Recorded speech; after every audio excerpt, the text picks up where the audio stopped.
यही ठाकुर जी का दूसरा स्वरूप है, उनको चैतन्य मानना है। मीराबाई कह रही हैं, कोई कहे महंगो कोई कहे सस्तो, अरे सुनो भैया कान खोल के, क्या ये तो आवत प्रेम के मोल। ये ऐसे ही नहीं आते हैं, ये प्रेम के कारण आते हैं, प्रेम के वशीभूत होकर के आपके पास आते हैं। मीरा के प्रभु गिरधर नागर, ये तो पूर्व जन्म को मेल रे, मैंने लियो री गोविंदा मोल। मीराबाई किसी रूप में स्वीकार कर ही नहीं सकती हैं कि ठाकुर जी पाषाण हैं, ठाकुर जी मूर्ति हैं, ठाकुर जी खाते नहीं हैं, ठाकुर जी बोलते नहीं हैं, ठाकुर जी ऐसे नहीं, सब करते हैं मीराबाई के साथ, क्योंकि वो उनको चैतन्य मानती। गोस्वामी तुलसीदास जी महाराज मानस जी को चैतन्य मानते हैं, वेदव्यास जी महाराज भागवत जी को चैतन्य मानते हैं, और मानते शब्द से कहीं ना कहीं विरोध हो जाता है।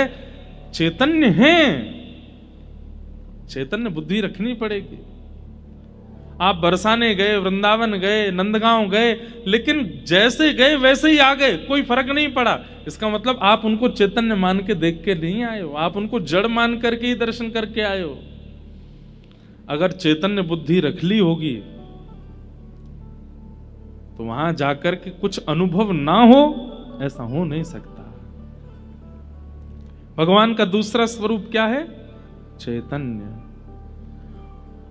और सत्य और चैतन्य, इन दो बुद्धियों को जो अपने चित्त में व्यवस्थित कर लेता है, उसको ठाकुर जी फिर तीसरे रूप का आस्वादन कराते हैं, आनंद। सच्चिदानंद रूपाय, सत्य, चैतन्य और आनंद।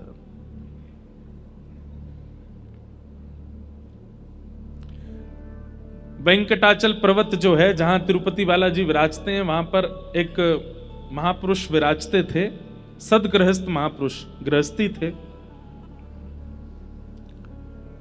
उनका नाम था श्री अनंताचार्य जी महाराज।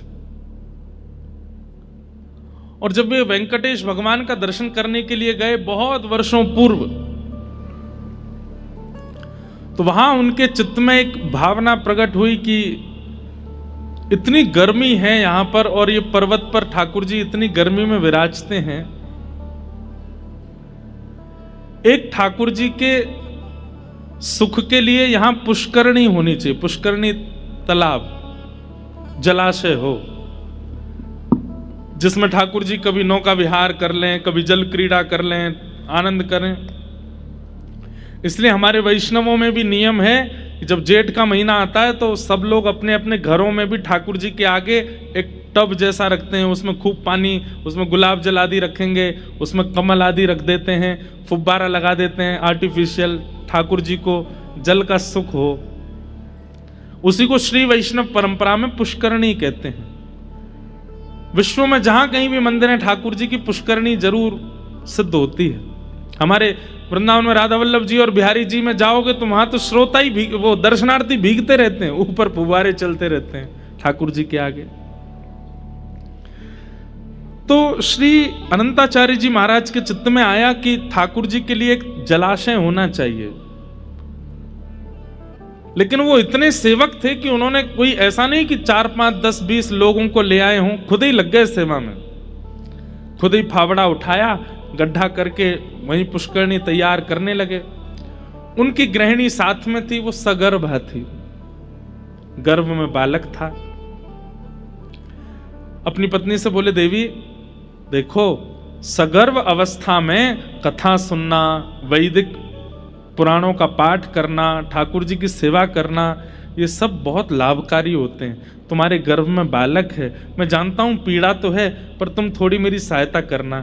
मैं यहां से खोद खोद के परात में भरूंगा, तुम बस उसको उठा करके वहां फेंकती आना, ठीक है? लग गए दोनों सेवा में। गर्मी का समय, ठाकुर जी की सेवा का विधान है, जितने रज रज के ठाकुर जी की सेवा करोगे उतनी जल्दी ठाकुर जी प्रसन्न होकर दर्शन देंगे। कलयुग में केवल दोनों भुजा उठा करके हरे कृष्ण कृष्ण कृष्ण हरे हरे, हरे राम राम राम हरे हरे, और जितने उत्कंठ भाव से, जितने भाव से, जितने प्रेम से भगवान नाम गाओगे उतनी जल्दी ठाकुर जी मिल जाएंगे। आप भले ही कलयुग में ठाकुर जी को मुकुट उल्टा पहना दो, ठाकुर जी को बुरा नहीं लगता। हाँ, आचार्य चरण आएंगे घर पे तो टोक देंगे, मुकुट उल्टा पहनाया है, श्रृंगार ऐसे नहीं ऐसे करना है, उनको टोकने का अधिकार है। ठाकुर जी को बुरा नहीं लगता। ठाकुर जी कहें अब तू जैसे चाहे कर ले, कलयुग है भैया। हमारे पूज्य नाना जी पंडित श्री कृष्णलाल शास्त्री जी, वो इतनी अच्छी व्याख्या करते थे। बोले लाला, दीपावली पे पटाखे की दुकान जब खुलेगी ना, तब अगर तू जावेगा तो पटाखे बहुत महंगे मिलेंगे। और बोले जब पटाखे की दुकान बंद है रही हो, पुलिस घूमती है ना कि बंद करो बंद करो, 9-10 बजे सब बंद, उस समय अगर पहुंचोगे तो दुकानदार को ये लगती जल्दी जल्दी मेरे पटाखे बिके, तो वो 100 रुपए वाला पटाखा भी 50 में बिक देगा। ठीक वैसे ही ये संसार दुकान है। सतयुग में ये खुलती है, इसलिए भगवत प्राप्ति बहुत महंगी है। कलयुग में शटर बंद हो रहे हैं, कलयुग में विश्राम हो रहा है।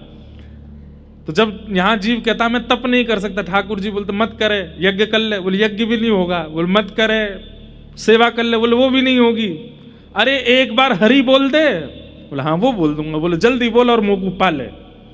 इसलिए कलयुग में भगवत प्राप्ति बड़ी सहज कर देते हैं ठाकुर जी, बड़ी सर। अभी हम निकल नहीं पा रहे हैं। अभी भक्तमाल की कथा पूरी हुई ना परसों जयपुर में, वहां श्रीमन चैतन्य महाप्रभु का चरित्र कहा। क्या अद्भुत चरित्र है महाप्रभु जी का, पूरा नहीं हो पाया। 3 दिन कहे, 3 दिन में भी महाप्रभु जी का चरित्र बहुत थोड़ा थोड़ा कहा, तब भी बहुत अधूरा रह गया। नाम की कैसी महिमा, अद्भुत। इसलिए कलयुग केवल नाम आधारा, ये नाम के आधार पर चलता है।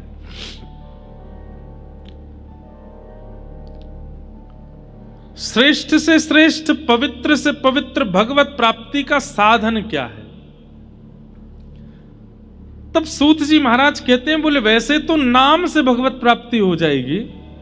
बहुत ध्यान से सुनिएगा सब लोग, आप केवल नाम का आश्रय ले लीजिए, नाम गाना शुरू कर दीजिए। नाम देखिए, मंत्र अलग होता है, नाम अलग होता है।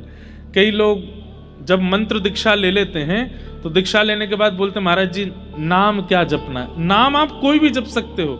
श्री राधा जपो, श्री कृष्ण कृष्ण जपो, गोविंदा गोविंदा वेंकट रमना गोविंदा जपो। नाम आप कोई भी जप सकते हो, राम राम जपो।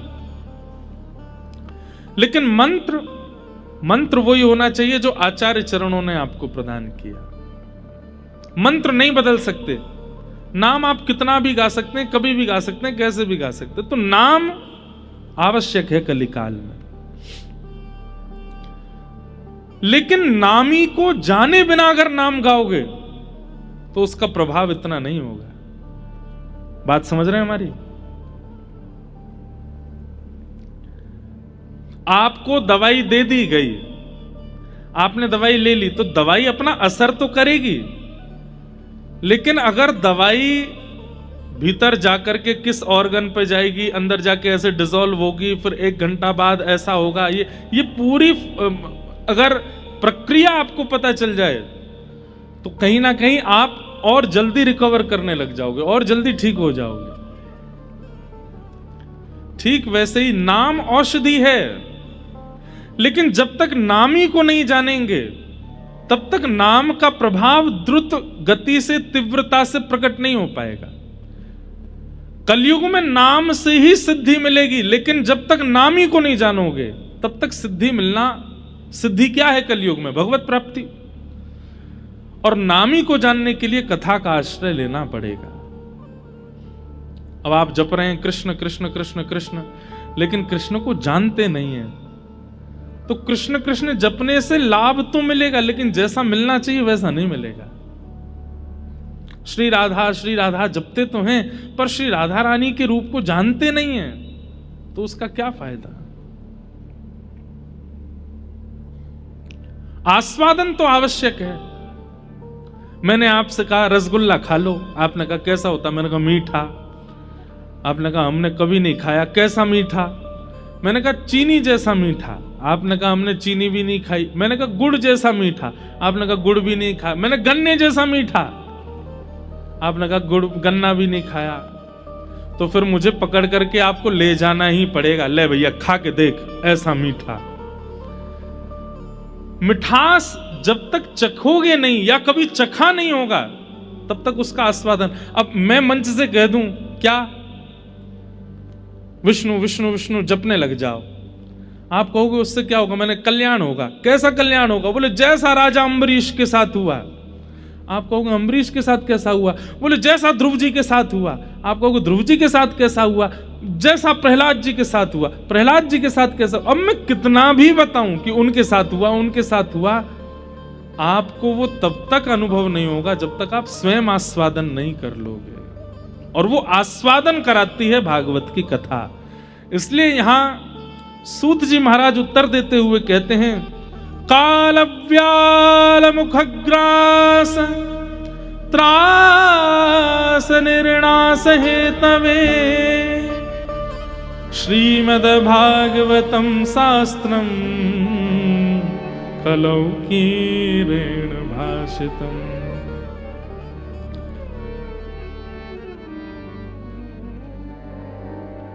काल रूपी व्याल के मुख में, व्याल कहते हैं सर्प को, हम आप सब लोग बैठे हैं। जब हंस अकेला उड़ जाएगा, खाली पिंजरा पड़ा रह जाएगा। हम सबकी स्थिति कैसी है? हम सबके अंदर एक हंस बैठा है जिसका नाम है आत्मा। और ये शरीर क्या है? ये पिंजरा है। इस पिंजरे की शोभा तब तक है जब तक वो हंस अंदर बैठा है। पिंजरा तब तक अच्छा लगता है जब तक पंछी है। किसी दिन अगर पिंजरे का जरा सा भी गेट खुला रह गया, पंछी उड़ जाएगा, फिर पिंजरे की कोई वैल्यू नहीं। हम आप सब लोगों का जीवन ऐसा ही है। हमारी वैल्यू केवल तब तक है जब तक प्राण है। लेकिन ये प्राण कब चले जाएं कुछ नहीं पता। भगवान नहीं करे, हम आज की कथा सुना रहे हैं, पर कल की कथा सुना पाएंगे इसकी कोई हमारे पास में कोई गारंटी नहीं है। आप सुन पाओगे इसकी आपके पास कोई गारंटी नहीं है। प्राण कभी भी जा सकते हैं। काल व्याल मुखग्रास त्रास निर्णास हेतवे। ये काल रूपी सर्प के मुख में बैठे हम। कब तक जीवित हैं? जब तक काल का मुख खुला है। सर्प का मुंह खुला है तब तक चूहा जिंदा है। सर्प जैसे मुख बंद करेगा मृत्यु निश्चित है। इसलिए क्या करे? बोले जब तक काल का मुख खुला है प्रयास करे कि उतनी देर में कथा का आस्वादन कर ले। क्योंकि काल ने अगर मुख बंद कर लिया और आपने कथा का आस्वादन नहीं किया तो कहीं ना कहीं आप अपने कल्याण से भटक जाओगे। एक बात हमारी बहुत याद से सुनिएगा। मैं और आप इस संसार में भले ही कितने उद्देश्य लेके आए हों, धन कमाना है, ऐश्वर्य कमाना है, नाम कमाना है, प्रॉपर्टी बनानी, फैक्ट्री बनानी, जो भी है, पर मूल बात यह है कि हम इंसान बन के इसलिए आए कि दोबारा हमें आना ना पड़े इस पृथ्वी पर। अगर आप किसी अन्य जीव को देखते हो ना, आप छिपकली देखते हो, आप कॉकरोच देखते हो, आप गधा देखते हो, आप किसी अन्य जीव को देखते हो, आप ये बात जान सकते हो इसका पुनर्जन्म होगा। लेकिन मानव देह मिला है तो इसका मतलब क्या है? इसको अपॉर्चुनिटी मिली है। ये चाहे तो अपने जन्म मरण के चक्कर से अभी छुटकारा पा सकता है। और उसके प्रयास में जो लग जाता है उसी व्यक्ति का जीवन सफल है।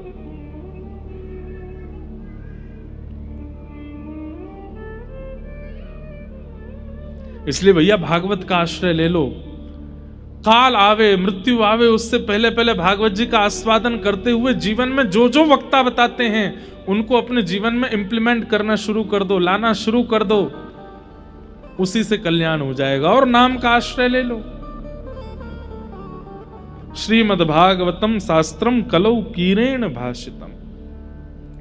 इस कलिकाल में भगवत प्राप्ति का श्रेष्ठ से श्रेष्ठ, पवित्र से पवित्र यदि कोई साधन है तो वो साधन भागवत की कथा है।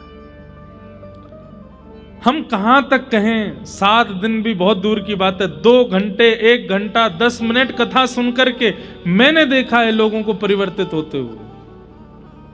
महाव्यसनी अपनी माता जी को छोड़ने आए थे कथा में, माँ ने कह दिया 10 मिनट बैठ के चला जा, कथा तो चल रही है। 10 मिनट बैठे, 7 दिन की कथा निकल गई, जीवन बदल गया। उर्दू पुंड लगाते हैं, नित्य वृंदावन जाते हैं, हर महीने वृंदावन परिक्रमा करते हैं, ऐसा जीवन। ये बदलने की सामर्थ्य भगवत लीला में है, भागवत की कथा। इसलिए सूत जी महाराज कह रहे हैं, श्रेष्ठ से श्रेष्ठ, पवित्र से पवित्र इस कलिकाल में भगवत प्राप्ति का साधन भागवत की कथा है, उसका आस्वादन करो। सौनकादि ऋषि कहने लगे, महाराज ये भागवत की कथा सबसे पहले किसने किसको सुनाई, कृपा करके हमें बताओ। तब सूत जी महाराज बोले, भागवत की कथा सबसे पहले सनक सनंदन सनातन सनत कुमारों ने भक्ति ज्ञान वैराग्य को सुनाई, नारद जी को साक्षी बना करके। अच्छा, क्यों, ऐसा क्या हुआ था? तब कथा सुनाते हैं कि भक्ति के 2 पुत्र हैं, ज्ञान और वैराग्य। दोनों वृद्ध हो गए थे, जिनकी वृद्धता के कारण भक्ति बहुत परेशान थी। भक्ति महारानी ने नारद जी से प्रार्थना की, हे नारद जी, मेरे 2 पुत्र वृद्ध हो गए हैं, मां युवा है, बालक वृद्ध हो गए हैं।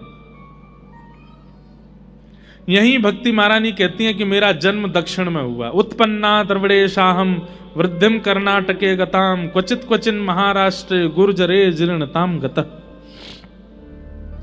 लेकिन वृंदावन पुनः प्राप्य नवीने विश्वरूपिणी, पूरे भारत में भ्रमण करते हुए जब मैं वृंदावन आई तो वृंदावन आकर के मैं युवा हो गई। यहां भक्ति नाचती है वृंदावन में, लेकिन मेरे दोनों बालक ज्ञान और वैराग्य ये वृद्ध ही हैं। क्यों? क्योंकि लोगों में भक्ति तो है पर ज्ञान और वैराग्य नहीं है। आपके घर पे हम आते हैं, आप लोग तिलक लगाते हो, अक्षत लगाते हो, कई माताएं आरती करते हैं। उनसे पूछा जाए क्यों कर रहे हैं? स्वागत है महाराज जी, स्वागत नहीं, उसके पीछे कारण है। आप तिलक इसलिए लगाते हैं, नमोस्तुते व्यास विशाल बुद्धे। व्यक्ति श्रेष्ठ जब घर आता है तो उसके सिर पर तिलक इसलिए लगाया जाता है कि उनकी बुद्धि को हम प्रणाम कर रहे हैं, या हम अपना भाव प्रकट कर रहे हैं कि इनकी बुद्धि जो है वो सदमार्गीय रहे, इसलिए हम उसको तिलक लगाते हैं। अक्षत किस लिए लगाते हैं? बोले अक्षत लगाने से आयु बड़ी होती है, आयु लंबी होती है, इसलिए हम अक्षत लगाते हैं। और द्वार पर आया हुआ अतिथि भगवान के समान है, इसलिए उसकी आरती उतारते हैं। लेकिन हम लोग क्या जानते हैं? स्वागत है, ये तो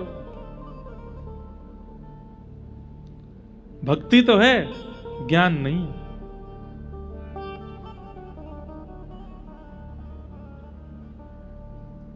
अष्ट सिद्ध नवनिध के दाता, असवर दीन जानकी माता, राम रसायन तुमरे पासा, सदा रहो रघुपति के दासा, तुमरे भजन राम को पावे, जन्म जन्म के। सबको याद है पर अर्थ नहीं पता होगा, ज्ञान नहीं, भक्ति है। हमारे पंडित जी महाराज जब नाना सुगंध पुष्पाणि यथा कालोद्भवानि च पुष्पांजलिर्मया दत्त ग्रहण परमेश्वर, सब बोलते हैं साथ में, पर उसका अर्थ नहीं पता। मंदिर जाएंगे, पापो हम पाप कर्मा हम पापात्मा पाप संभव, त्राहि माम पुंडरीकाक्ष सर्व पाप हरो हरि, लेकिन अर्थ नहीं जानते। बच्चों से, छोटे छोटे, बुरा नहीं मानना अगर कोई ऐसे बैठे हो तो। हम घर जाते हैं लोगों के यहाँ, अब तो नहीं जाना, अब जाना बंद कर दिया, पहले जाते थे तो छोटे छोटे बच्चे, महाराज जी को गायत्री मंत्र सुनाओ। गायत्री बोलने का, इस प्रकार सुनाने का, बच्चों को रटाने का अधिकार नहीं है। जब तक आपका यज्ञोपवीत संस्कार नहीं हो जाता, जब तक कोई आचार्य चरण आपका यज्ञोपवीत करा करके आपके कान में गायत्री नहीं बोल देंगे, तब तक आप गायत्री का उच्चारण नहीं कर सकते। नहीं तो गायत्री का प्रभाव उल्टा पड़ेगा। नहीं जानते, हम मंच पे माइक पे नहीं बोल सकते, लोग सुबह सुबह योगा करते हैं पार्क में, और उस समय वॉल्यूम तेज करके वो चल रहा होता है, तत्सवितुर्वरेण्यम, उसमें हाँ जोर जोर से हंस रहे हैं, गायत्री चल रही है। ज्ञान नहीं है, हम जानते ही नहीं है शंकर जी पर दूध क्यों चढ़ाया जाता है, पंचामृत क्यों चढ़ाई जाती है, हमें पता नहीं है, बस चढ़ा रहे हैं। उसका तात्पर्य क्या है? और अब एक नई चीज हो गई है, आजकल सोशल मीडिया का जमाना आ गया है, तो इतना ज्ञान दिए जा रहे हैं सब लोग, इतना ज्ञान दिए जा रहे हैं कि महाराज बस पूछो ही मत।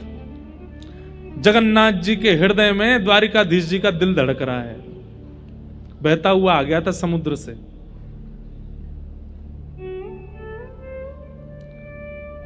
अब क्या हो रहा है? ज्ञान भी अनुचित ज्ञान प्राप्त हो रहा है, वो और ज्यादा घातक है, और यही घोर कलयुग की तरफ हमको ले जाएगा, जब ज्ञान गलत रूप में प्राप्त होने लग जाएगा। सोशल मीडिया पर आप देखेंगे बड़े बड़े मोटिवेशनल स्पीकर्स, उनके करोड़ों में फैन फॉलोइंग है।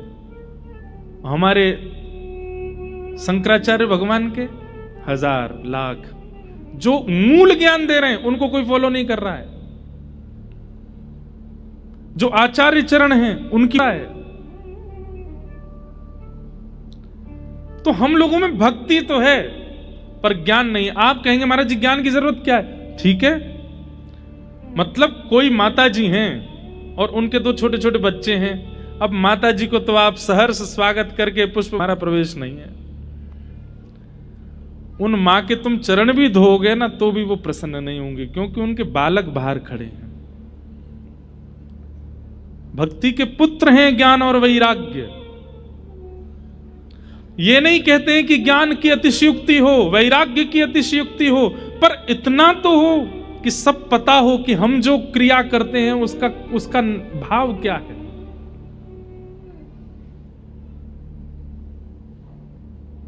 ज्ञान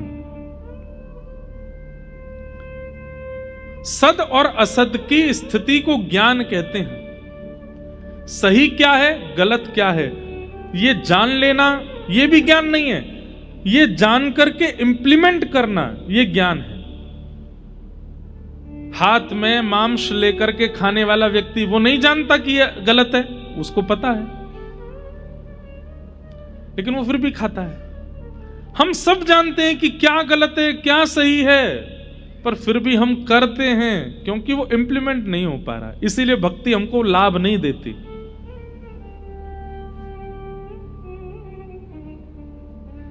रामानुजाचार्य जी महाराज आचार्य चरण एक बार अष्टाक्षर मंत्र बोलते हैं और शंख चक्र गदा पद्मधारी ठाकुर जी प्रत्यक्ष प्रकट हो जाते हैं। यहां जीवन निकल गया अष्टाक्षर बोलते बोलते, आज तक ठाकुर जी का अनुभव नहीं हुआ। क्यों? क्योंकि ज्ञान और वैराग्य नहीं है। श्रीमद वल्लभाचार्य जी के पुत्र गुसाई श्री विठलनाथ जी महाराज जैसे श्रीनाथ जी के सन्मुख जाते हैं, श्रीनाथ जी उनकी गोद में बैठ जाते हैं। हम पूरे दिन सेवा करते रहे तो ठाकुर जी ब्लिंक भी नहीं करते कभी। क्यों? ज्ञान और वैराग्य नहीं है, भक्ति तो है।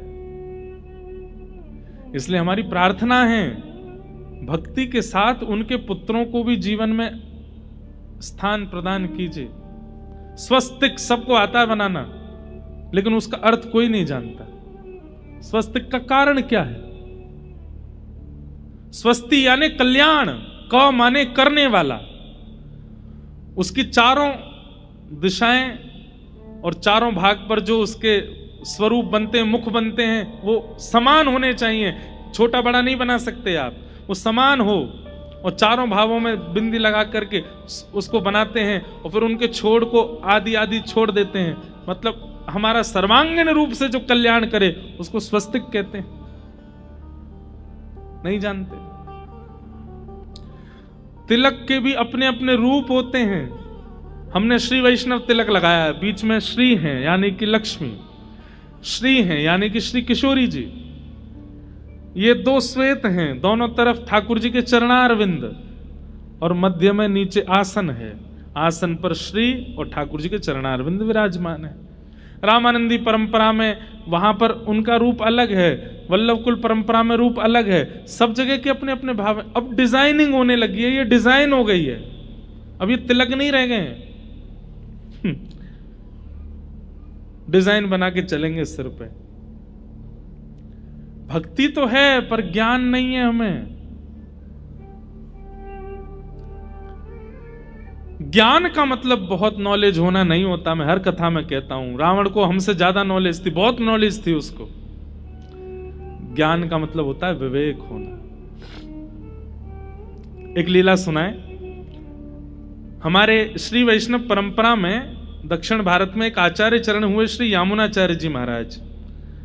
अभी रामानुजाचार्य जी का चरित्र भी था भक्तमाल जी में, तो अभी वही सुगंधी चल रही है ना बार बार, इसलिए बार बार वो स्मरण में आ रहे हैं। तो श्री यामुनाचार्य जी अपनी युवावस्था में एक राजा ने उनको शास्त्रार्थ के लिए बुलाया। बहुत ध्यान से सुनिएगा, ज्ञान कहते किसको है ये सुनिएगा। तो एक पंडित जी थे दक्षिण भारत में, उनका नाम था कोलाहल। क्या नाम था? तो कोलाहल पंडित जी क्या करते थे, इतने ज्ञानी थे, इतने ज्ञानी थे, वो सबको हराते घूमते थे। उनके सामने कोई मिल जाता, इधर आओ मुझसे शास्त्रार्थ करो। और सामने वाला जब हार जाता था तो उससे कहते, अब एक पत्र पे लिखो मैं कोलाहल पंडित जी से हार गया, आज के बाद ये मुझे जब भी मिलेंगे मैं इनको दंडवत प्रणाम करूंगा, कुछ दक्षिणा दूंगा। सब ब्राह्मणों से यही करवाते। तो एक राजा थे दक्षिण भारत में, चोल देश के राजा थे संभवतः, उनका नाम था पांडे। उनको इसमें बड़ा आनंद आता था कि एक हारे और एक जीते। वो ऐसी सभाएं करते रहते थे शास्त्रार्थ की। तो उन्होंने कोलाहल पंडित जी को परमानेंट रख लिया अपने राज्य में। बोले मैं ढूंढ ढूंढ करके विद्वानों को लाऊंगा, आप सबको हराते जाओ और मेरे देश का नाम रोशन करते जाओ। कोलाहल पंडित जी सबको हराते थे। तभी किसी ने नाम प्रस्ताव किया, बोले कि यामुनाचार्य जी हैं, उनको बुलाओ। तो यामुनाचार्य जी के लिए पालकी भेजी गई। पालकी में बैठ करके यामुनाचार्य जी आए, सामने कोलाहल पंडित जी बैठे, इधर यामुनाचार्य जी बैठे। तो बहुत ज्यादा गुण होना भी अच्छा नहीं होता। एक बात हमारी लिख लीजिएगा, कहीं अगर जगह मिले तो आपको लिखने की, थोड़ा सा अपूर्ण रहना चाहिए। बहुत योग्य और बहुत पूर्णता नहीं होनी चाहिए जीवन में। घड़े में थोड़ा पानी कम होगा, बोतल में थोड़ा पानी कम होगा तो खोलने पर छलकेगा नहीं। ऐसे ही कई लोगों को लगता है कि हम सर्वांगीण रूप से ऑलराउंडर बन जाएं, ये भी कर लें, वो भी कर लें, ये भी आ जाए, वो भी आ जाए, ये भी आ जाए और परिपूर्ण आ जाए। नहीं, थोड़ा अपूर्ण रहने दीजिए अपने आप को। थोड़ा ज्ञान में भी अपूर्ण रहो, थोड़ा भक्ति में भी अपूर्ण रहो, थोड़ा वैराग्य में भी अपूर्ण रहो, थोड़ा खाने पीने में भी पेट को अपूर्ण रखो। अपूर्णता आवश्यक है, क्योंकि जो पूर्ण होता है ना उसका छलकने लग जाता है। तो कोलाहल पंडित जी पूर्ण थे, यामुनाचार्य जी शांत बैठे थे। तो कोलाहल पंडित जी, देखना तुम जो कहोगे उसी पर मैं तुमको हरा दूंगा और ये करूंगा वो करूंगा। राजा ने कहा आज किस विषय पर शास्त्रार्थ होगा? तो कोलाहल पंडित जी बोले, ये यामुनाचार्य जी का शांत सा मुखड़ा देख करके मुझे लगता है बड़े बड़े विषय पर तो ये हार जाएंगे मुझसे, इनकी आवाज ही नहीं निकल रही है। तो एक बड़ा सामान्य सा विषय रखते हैं। बोले क्या? ये जो कुछ भी कहेंगे मैं उसका खंडन करूंगा। मतलब आपने कहा ऊपर पर्दे का रंग है सफेद, तो अब मेरा काम है कि मैं कैसे भी खंडन करूंगा, नहीं ये सफेद नहीं है, और मुझे ये सिद्ध करना पड़ेगा कि ये सफेद नहीं है। इसको कहते हैं खंडन शास्त्र। तो कोलाहल पंडित जी बोले, इनके शांत मुद्रा देख करके लगता है बहुत बड़ा शास्त्रार्थ ये कर नहीं पाएंगे मुझसे, तो ये जो कुछ भी कहेंगे उसका मैं खंडन करूंगा।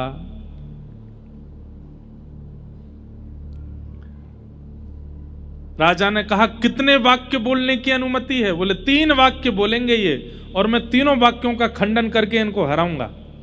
यामुनाचार्य जी शांत बैठ करके सुन रहे थे, मंद मंद मुस्कुरा रहे थे। राजा ने कहा शुरू किया जाए। तो यामुनाचार्य जी सबसे पहला शब्द बोले, ये कोलाहल पंडित जी जो हैं, इनकी माता जी जो हैं वो काकबंध्या हैं। काकबंध्या बोलते हैं जिनके एक ही संतान होती है, जिनके 2 संतान नहीं होती, दूसरी नहीं हुई, तीसरी नहीं हुई, एक ही है, उनको काकबंध्या।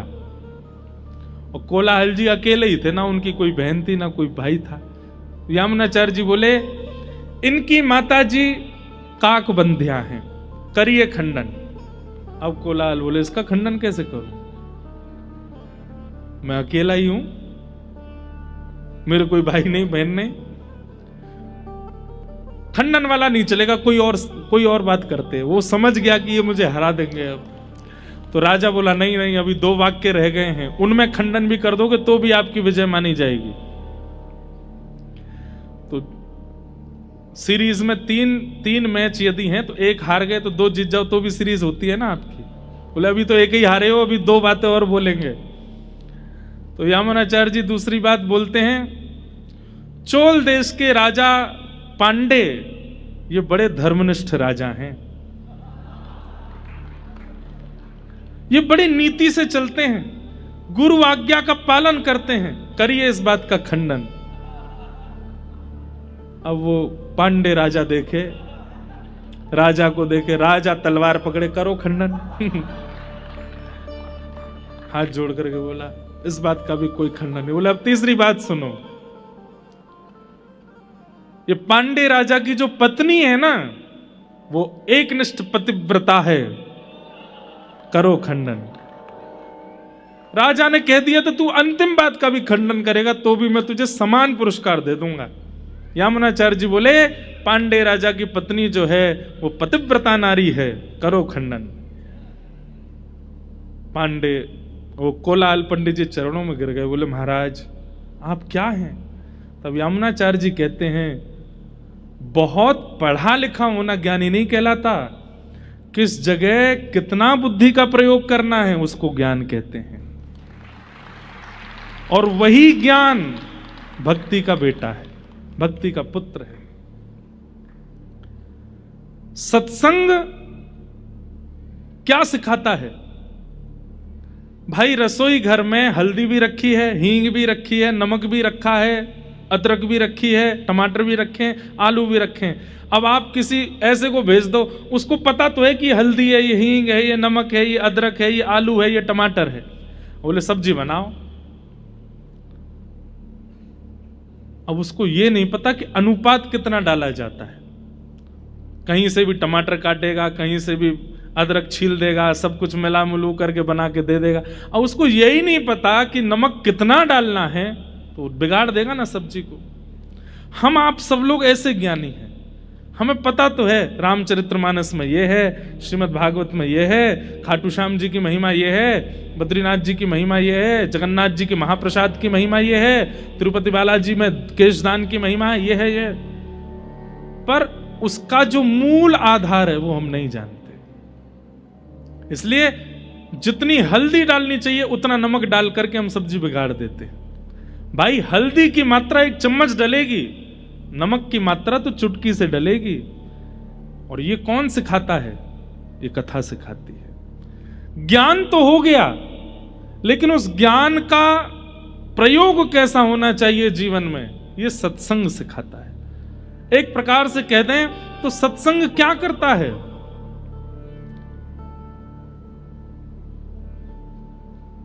इक्वेशन है बहुत सारी, प्लस भी हो गया, माइनस भी होगा, डिवाइडेशन भी हो गया, मल्टीप्लिकेशन भी हो गया। अब उस पूरी इक्वेशन का जो मूल रूप निकल करके आएगा, आपका तो दिमाग घूम गया, अब क्या करना चाहिए? तो श्रीमद् भागवत जी क्या कैलकुलेटर है, लो यहां पे ये माइनस करो, ये प्लस करो, ये डिवाइड करो, ये करो, इज इक्वल टू ये। ऐसे ही आपके पास में जितना कुछ भी है उस सबको एक फॉर्म में ला करके व्यवस्थित करना, ये भागवत जी करते हैं। नहीं तो किसी में ज्ञान ज्यादा है, किसी में वैराग्य ज्यादा है, किसी में गुण की अधिकता ज्यादा है, किसी में रूप गर्विष्ठता है, किसी में अभिमान है। लेकिन सबको मिनिमाइज करके बिल्कुल एक सिमेट्री में करने का काम सत्संग करता है। इसलिए सत्संग बहुत आवश्यक है। ज्ञान कितना होना चाहिए? जितना सत्संग में प्राप्त हो, जितना आचार्य चरण बता देते हो उतना ज्ञान लीजिए, जिससे सब व्यवस्थित हो जाए।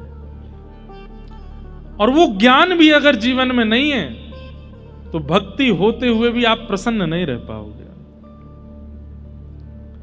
इसलिए भक्ति के प्रथम पुत्र का नाम क्या है? ज्ञान। और ज्ञान किसको कहते हैं? बहुत नॉलेज होना ज्ञान नहीं होता, सही और गलत की पहचान होना यह ज्ञान होता है।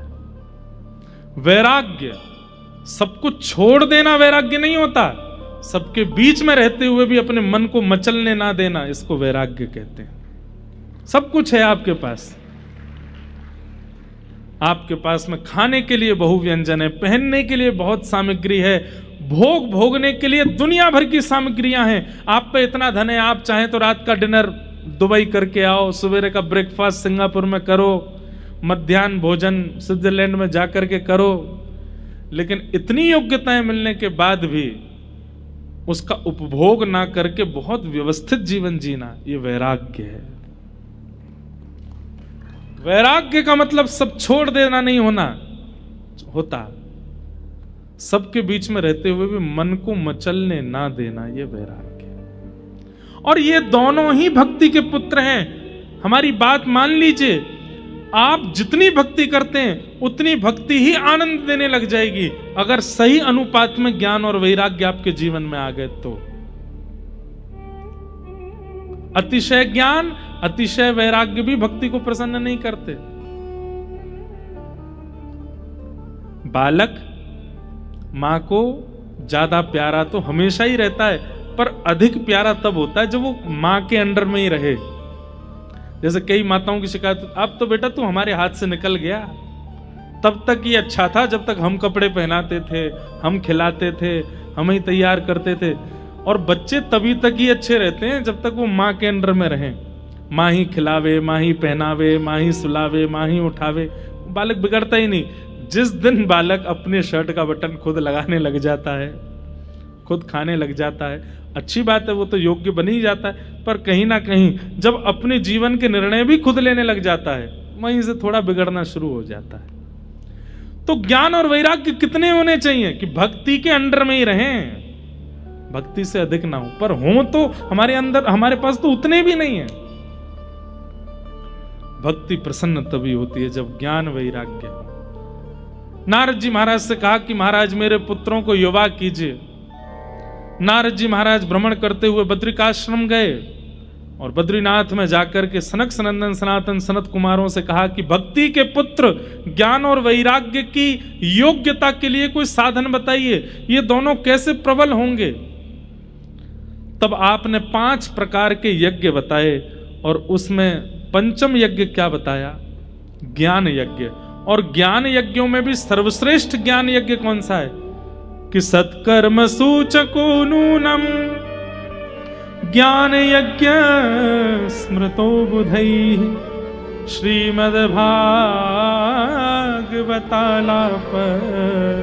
सतु गीत सुखादिभिः। सुखदेव जी के द्वारा परीक्षित को जो ज्ञान दिया गया है भागवत का, वह ज्ञान यज्ञ सर्वश्रेष्ठ यज्ञ है। अगर उस ज्ञान यज्ञ का कोई आस्वादन कर ले तो उसके चित्त की भक्ति प्रसन्न, ज्ञान और वैराग्य युवा हो जाएंगे। भागवत का आश्रय ले। तब नारद जी महाराज ने आपसे आज्ञा लेकर के आनंद वन में भागवत की कथा कराई। और भागवत के वक्ता भी कौन बने? सनत कुमार। सनक सनंदन सनातन सनत कुमार कथा सुनाने लगे। बड़े बड़े देवता ऋषिगण सब आके कथा में बैठे। जैसे ही भक्ति अपने दोनों वृद्ध बालकों को लेकर के कथा में प्रवेश करती है, भक्ति सुतौ तौ तरणौ गृहीत्वा प्रेमैक रूपा सहसा विरासित श्री कृष्ण गोविंद हरे मुरारे, नाथेति नामानि मुहुर्वदन्ति। भक्ति महारानी अपने बालकों के साथ जैसे ही प्रवेश करती है, उनके दोनों पुत्र भी युवा होते चले जाते हैं। कथा का ये प्रभाव है, बहुत ध्यान से सुनिएगा। हम कितने बजे आ गए थे कथा में? 5:15, लगभग 5, 5:15। 5:15 बजे से अभी बज रहे हैं 7:15। पिछले 1 महीना में पहली बार ऐसा होगा 2 घंटे से आपने फोन नहीं उठाया अपना। कितने लोगों ने 2 घंटे से न किसी ने मैसेज चेक नहीं किया। कब कोई कर भी ले गया हो तो वो तो भैया श्रेष्ठ है ही है। चलो फोन चला भी लिया हो, बीच में थोड़ा देख भी लिया हो, पर पिछले 2 घंटे से उठे भी नहीं आप। अपने पूरे 1 महीने को देखो, रात में सोने के अलावा इतने एकनिष्ठ होकर के आप कब बैठे थे पिछली बार? आपको भी याद नहीं होगा। ये कौन बैठा के रखा है आपको यहां पे? भागवत की कथा। और ये आपकी सामर्थ्य नहीं है कि आप यहां बैठ सको। भाई जब चिकित्सा होती है ना, तो पेशेंट हिलता ही नहीं है। उसको डर रहता है कि मैं हिला और सुई गलत जगह लगी तो। आपको नहीं पता है, पर ये चिकित्सा हो रही है। और चिकित्सा किसकी हो रही है? चित्त की हो रही है। इसलिए चित्त एकाग्र, तो इंद्रियां एकाग्र अपने आप हो जाती हैं। एक आध बार मन भी किया होगा, अब कोई कीर्तन गाएंगे महाराज जी तो हम उठ के पानी पीने जाएंगे, आ भी जाता है कई लोगों के मन में। लेकिन फिर कोई ऐसी वाणी, ये और सुन जाते हैं, ये और सुन जाते हैं। ये कौन करवा रहा है? ये आपका चित्त ही कह रहा है, भैया तुमने खूब बेंगलोर डुला लिया हमको, खूब चेन्नई ले गए, खूब बंबई ले गए, सब जगह की पिक्चरें दिखा लाए, सब जगह के, लेकिन यहां जो मुझे सुख मिल रहा है उसको मुझे होने दो। इससे मेरी चिकित्सा हो रही है, मुझे अच्छा लग रहा है। इसलिए वो चित्त ही बार बार, पैरों में भी दर्द हो रहा है फिर भी बैठा के रखता है आपको, उसकी चिकित्सा चल रही है। यहां पर भक्ति युवा हो रही है, ज्ञान वैराग्य युवा हो रहे हैं चित्त में, इसलिए आप बैठे हो एक आसन पर। भक्ति सुतौ तौ तरणौ गृहीत्वा प्रेमैक रूपा सहसा विरासीत, श्री कृष्ण गोविंद हरे मुरारे, नाथेति नामानि मुहुर वदन्ति। भक्ति महारानी नृत्य करने लगी, ज्ञान और वैराग्य, दाढ़ी मूंछ सब चली गई उनकी। जो वृद्ध हो गए थे युवा हो गए, और युवा होकर के कथा में नाचने लगे। ये कथा का प्रभाव है। जो ज्ञान नष्ट हो चुका था पिछले 2 घंटों में, कितनों का तो जागृत हो गया होगा। जो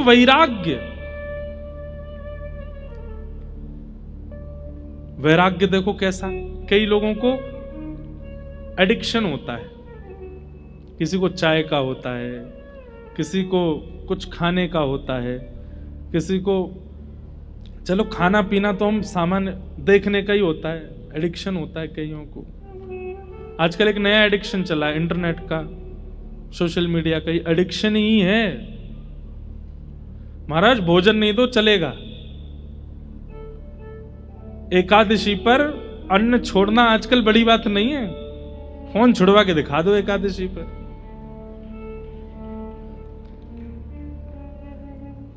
गुरुजी द्वादशी कब लग रही है?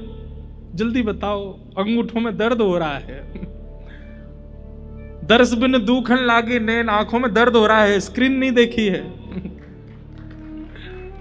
फोन कह रहा है कि हैव यू लॉस्ट, तुम्हारी स्क्रीन टाइमिंग आज बिल्कुल नहीं हुई है। कितने आदी हो चुके हैं हम लोग। पर यहां बैठ करके आप देख रहे हैं, जो आप बाहर होते हैं, जो आप व्यवहार में होते हैं, वैसे आप अभी नहीं हो पिछले 2 घंटे से। ये कथा का प्रभाव है।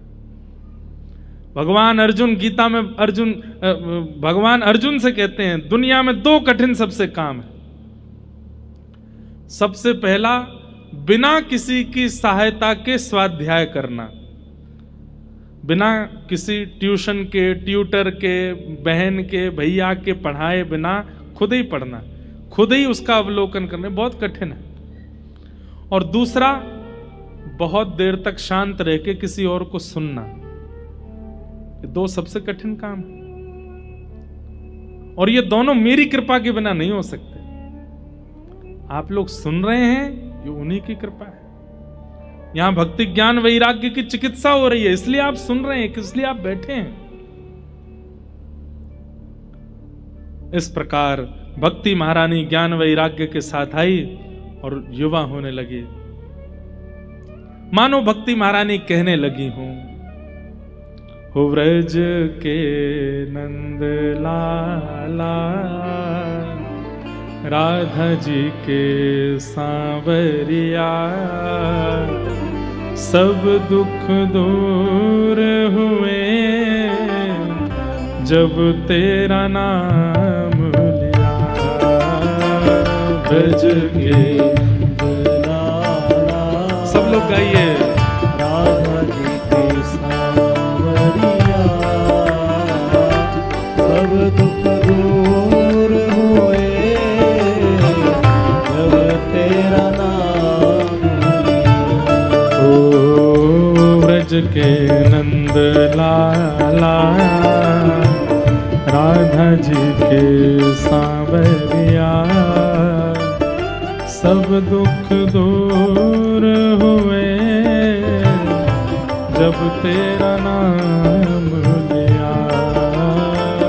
सब दुख दूर हुए जब तेरा नाम लिया।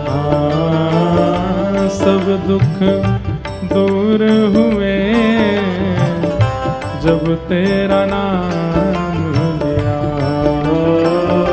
सब दुख दूर हुए, करताल बजा के गाओ, श्री राधा रमण लाल की।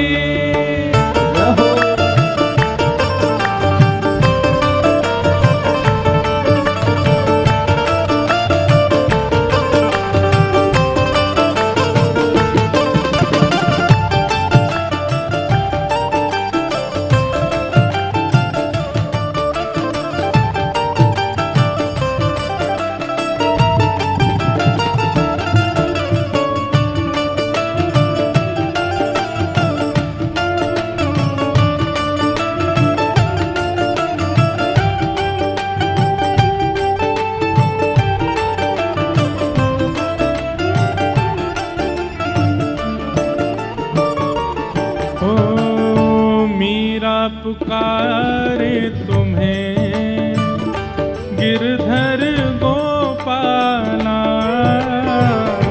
मीरा पुकारे तुम्हें गिरधर गोपाला। मीरा पुकारे तुम्हें गिरधर गोपाला,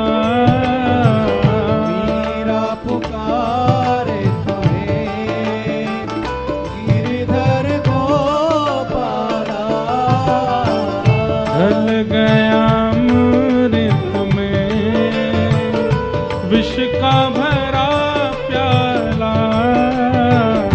बन गया अमृत में विष का भरा प्याला। ओ विष का भरा प्याला, कौन डुबाए उसे जिस तूने राख लिया। सब दुख दूर हुए जब तेरा नाम लिया। सब दुख दूर हुए जब तेरा नाम लिया। ओ सब दुख दूर हुए जब तेरा नाम लिया।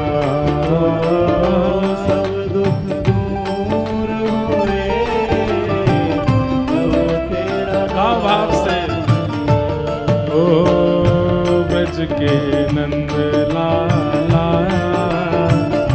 राधा जी के सांवरिया, सब दुख दूर हुए जब तेरा नाम लिया।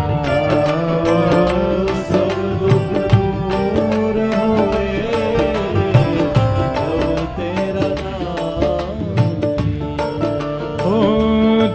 तेरे गोकुल में आई विपदा भारी, जब तेरे गोकुल में आई विपदा भारी, जब तेरे गोकुल में आई विपदा भारी, जब तेरे गोकुल में आई विपदा भारी, एक इशारे में ताली विपदा सारी, एक इशारे पर ताली विपदा सारी, टाली विपदा सारी। उठ गया गोवर्धन जिस तूने राख लिया, सब दुख दूर हुए जब तेरा नाम लिया, सब दुख दूर हुए जब तेरा नाम लिया, ओ सब दुख दूर हुए जब तेरा नाम लिया, सब दुख दूर हुए जब तेरा श्री राधा वल्लभ लाल की।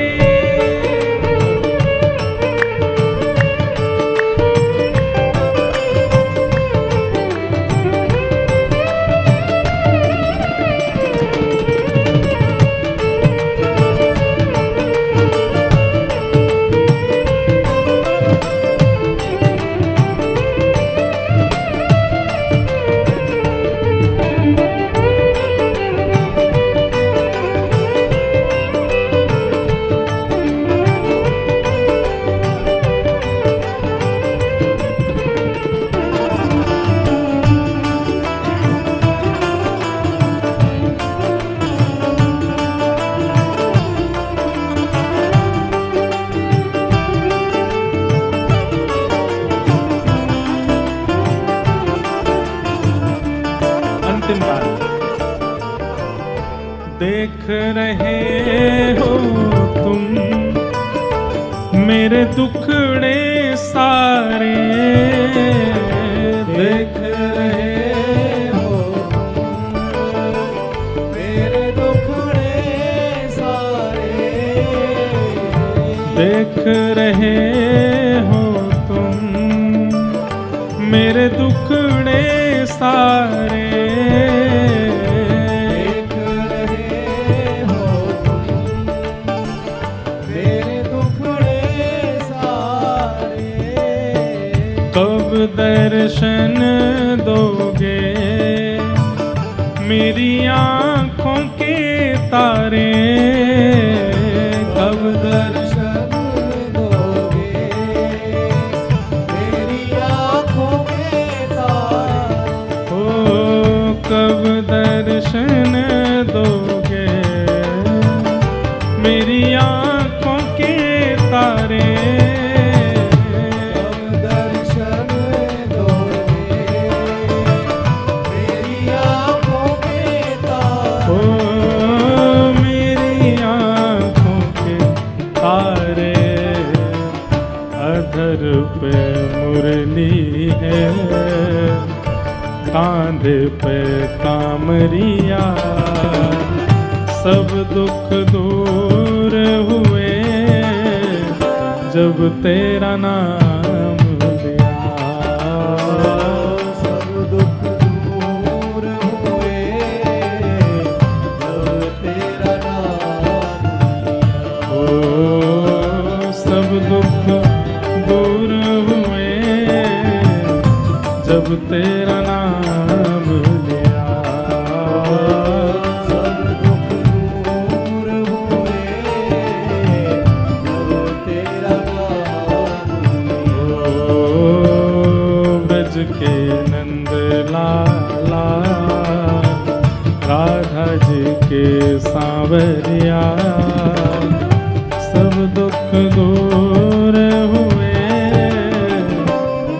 तेरा नाम लिया। सब दुख दूर हुए जब तेरा नाम गोविंद मेरो है, गोपाल मेरो है।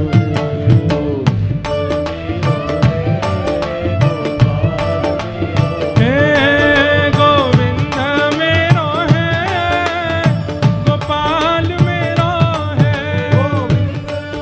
आइए। ओ राधा रमण बिहारी नंदलाल मेरो है। राधा रमण बिहारी श्री राधा रमण बिहारी नंदलाल मेरो है।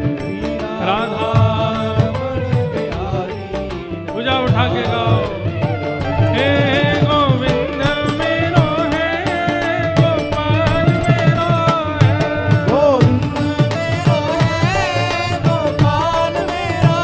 हाँ, गोविंद मेरो है, गोपाल मेरो है।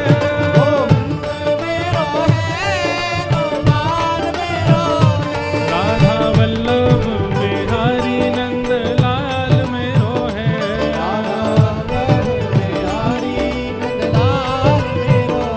राधा रमण बिहारी नंदलाल मेरो है। ओ राधा रसिक बिहारी गोपाल मेरो है।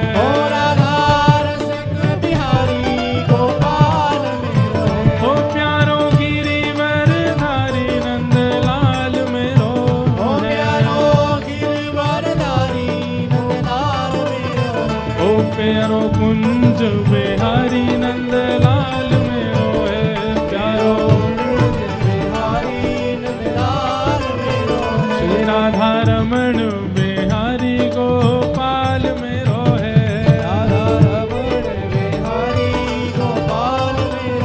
हे गोविंद मेरो है, गोपाल मेरो है।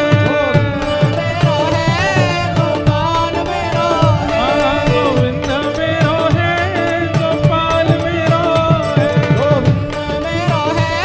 गोपाल मेरो है। हे गोविंद मेरो है, गोपाल मेरो है।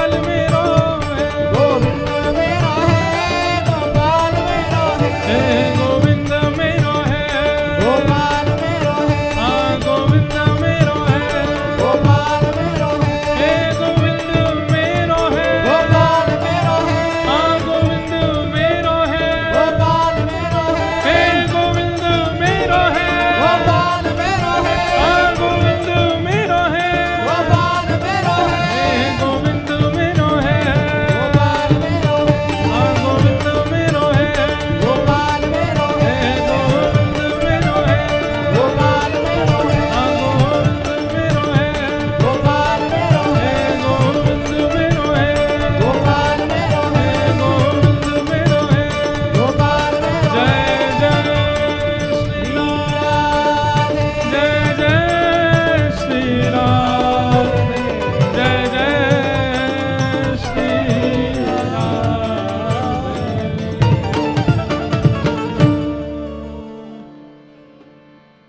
भक्ति सुतौ तौ तरणौ गृहीत्वा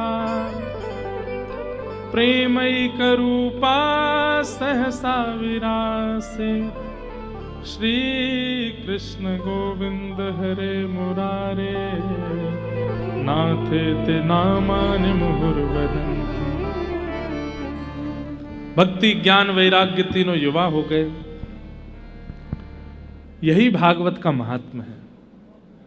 ये देख करके सब आश्चर्यचकित हो गए। यही सिद्ध करना चाह रहे थे कि भागवत से सबसे पहली क्रिया क्या होती है कि व्यक्ति के चित्त में जो भक्ति ज्ञान वैराग्य विराजमान है वे युवा होते हैं, वे पुष्ट होते हैं, वे श्रेष्ठ होते हैं। इस प्रकार ज्ञान वैराग्य का विकार दूध करके भक्ति महारानी प्रबल हुई। तत्पश्चात महात्मा का दूसरा भाव यहां से शुरू हुआ, जहां पर धुंधुकारी की कथा सुनाई गई। आत्मदेव नाम के ब्राह्मण थे, उनके कोई संतान नहीं थी, जिससे वो बड़े दुखी थे। हट करने लगे, जिद करने लगे। तब संत ने एक फल उनको दिया और कहा अपनी पत्नी को खिलाना, और 5 नियम बता रहा हूं, ये नियम 1 साल तक पत्नी करेगी तो गर्भ से एक सुंदर बालक जन्म लेगा। 5 नियम तो बहुत दूर की बात, पत्नी ने फल खाया भी नहीं, गैया को खिला दिया। स्वयं एक अपनी सहेली का पुत्र अपना मान करके घर पर रख लिया। गैया के सहजी 5 नियम पूरे हो गए थे और फल भी खाया था, तो गर्भ से एक दिव्य बालक जन्मा जिनका नाम था गोकर्ण। धीरे धीरे दोनों बालक बड़े हुए। धुंधुकारी महादुष्ट हुआ।